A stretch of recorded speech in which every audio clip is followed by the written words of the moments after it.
As we delve into this cosmic arena, to us, this pale blue dot matters the most. This is Earth, where life is nourished as far as we know.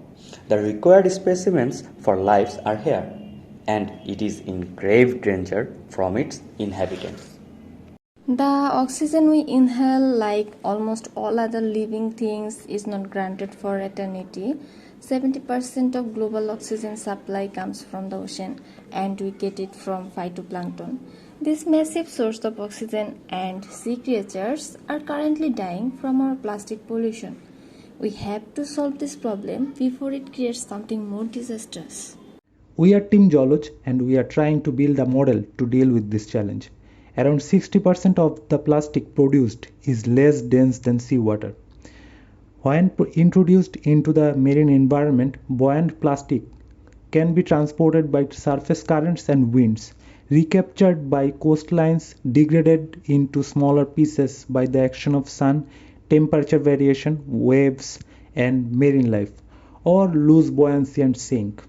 A portion of these buoyant plastics, however, is transported offshore and enters oceanic gyres. A considerable accumulation zone for buoyant plastic was identified in the eastern part of the North Pacific subtropical gyre.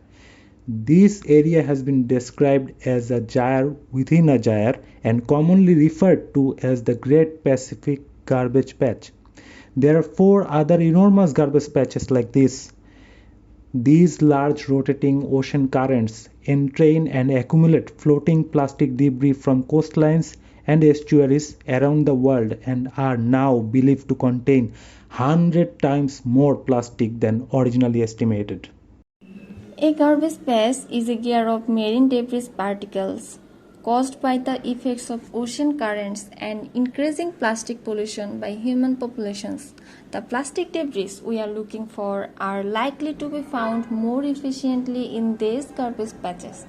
From the aquatic data from NASA MODIS and Landsat satellite, we can extract all the necessary data needed to mark these patches and to visualize this on Google Earth Engine code.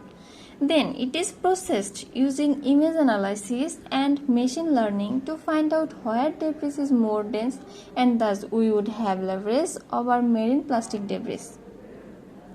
Most of the plastic waste polluting the planet's ocean is within 10 km of the coast rather than out of the open sea.